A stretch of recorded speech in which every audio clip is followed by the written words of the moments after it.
సిద్దిపేట జిల్లా గజ్వేల్ నియోజకవర్గం నుండి సిద్దిపేట జిల్లా కాంగ్రెస్ పార్టీ అధ్యక్షుడు మాజీ ఎమ్మెల్యే తూముకుంట నర్సారెడ్డి ఆధ్వర్యంలో తుక్కుగూడలో ఏర్పాటు చేసిన తెలంగాణ జనజాతర సభకు కాంగ్రెస్ పార్టీ నాయకులు కార్యకర్తలు భారీగా తరలి వెళ్లారు.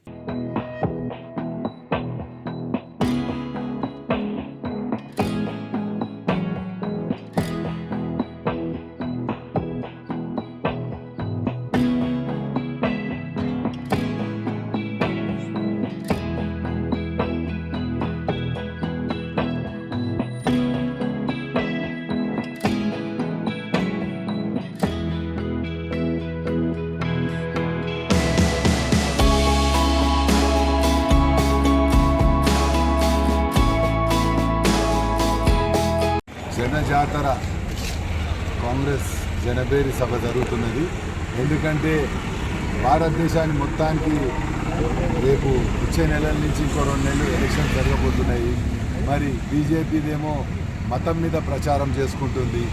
మరి మతం ముఖ్యమా అభివృద్ధి ముఖ్యమా అనేటప్పుడు ప్రతి ఒక్కరు కోరేది కూడా అభివృద్ధి కావాలి, అందరం కలిసి ఉండాలి అనే ఆలోచనతో ఇవాళ కాంగ్రెస్ పార్టీ ఆధ్వర్యంలో కాంగ్రెస్ దేశానికి ఒక మేనిఫెస్టో రిలీజ్ చేసే అవకాశం మన తెలంగాణలో, మన తుక్కుగూడ, మన హైదరాబాద్లో మన రేవంత్ అన్న అధ్యక్షతన జరుగుతున్నందుకు మేమందరం కూడా సంతోషం వ్యక్తం చేస్తున్నాం. ఎందుకంటే దేశాన్ని పాలించే సత్తా కాంగ్రెస్ పార్టీకే ఉన్నది.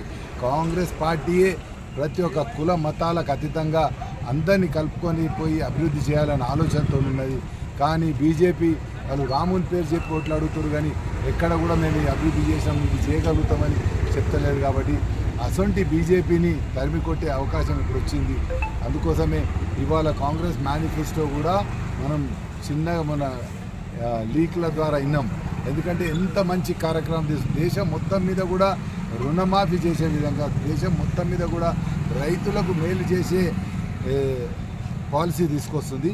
ఈ విధంగా మన భారతదేశం ఉన్న రైతులే కాదు, ప్రతి ఒక్కరు కార్మికులు బాగుపడాలి, అందరు బాగుపడాలి అని ఆలోచనతో ఒక మేనిఫెస్టో తీసుకుంటుంది.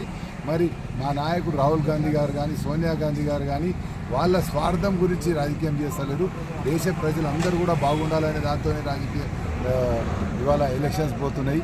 ఇప్పుడు మొన్న కూడా చూసినాం, మన రేవంత్ అన్న ఆధ్వర్యంలో తెలంగాణలో కాంగ్రెస్ పార్టీ వచ్చినాక మేము ఒక 6 గ్యారంటీలు అంటే 4 గ్యారంటీలు కంప్లీట్ చేసినాం. ఇంకా 2 గ్యారంటీలు కూడా అమలు చేసే ప్రయత్నం కాంగ్రెస్ ప్రభుత్వం చేస్తుంది. కాబట్టి మాకు ఇంకా టైం తక్కువ ఉన్నది.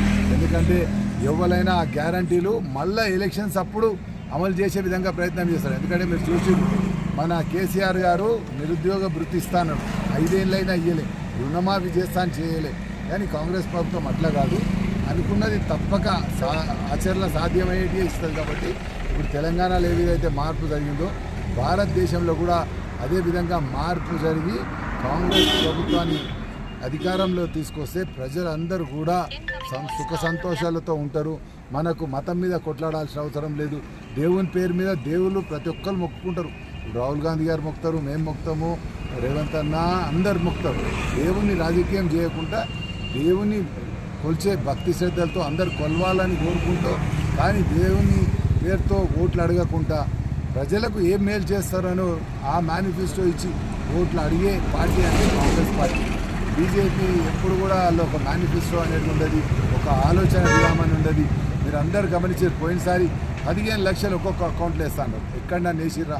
ఎవరి ఆస్తులు పెరిగినాయి? అదాని అంబానీలే పెరిగినాయి, కానీ బీద ప్రజలు ఎవ్వరు కూడా పెరగలే. అందుకోసమే బీజేపీని పక్కకు పెట్టి మన కాంగ్రెస్ పార్టీని ఆదరించి అభిమానిస్తే తప్పక మీకు చెప్పిన వాగ్దానాలతో పాటు రేపు రాబోయే కాలంలో కాలం మారుతుంది. మీకు ఏ విధంగా మేలు జరగాలని మా సోనియా గాంధీ చేసిన త్యాగం కిందికి ఎవ్వరు కూడా పనికిరారు.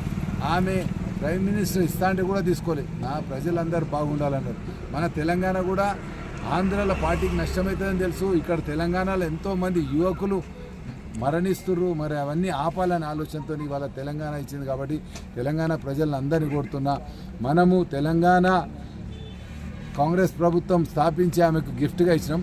రేపు భారతదేశంలో కూడా అత్యధిక స్థానాలు మన తెలంగాణతో పాటు భారతదేశంలో గెలిచి వాళ్ళకు కాంగ్రెస్ పార్టీకి అధికారం అంటగడితే కాంగ్రెస్ పార్టీ అందరినీ సమానంగా చూసి సమానంగా తీసుకుపోతుంది. కాబట్టి ఇటువంటి కాంగ్రెస్ పార్టీని ప్రతి ఒక్కరు మీరు ఆదరించాలి, అభిమానించాలి. అందుకోసమే మేము ఇవాళ కూడా పెద్ద ఎత్తున మేము తుక్కుగూడ సభకు పోతున్నాం. మేమందరం కలిసి కూడా ఇప్పుడు షామీర్పేట కాడ ఒక దగ్గర కలిసి అక్కడి నుంచి ర్యాలీలాగా వెళ్తున్నాము. అందుకోసమే ప్రతి ఒక్కరు కూడా ఈ సభను విజయవంతం చేసి రేపు రాబోయే కాలంలో కాంగ్రెస్ పార్టీకి అధికారం చెప్పాలని మీ ద్వారా కోరుతున్నాను.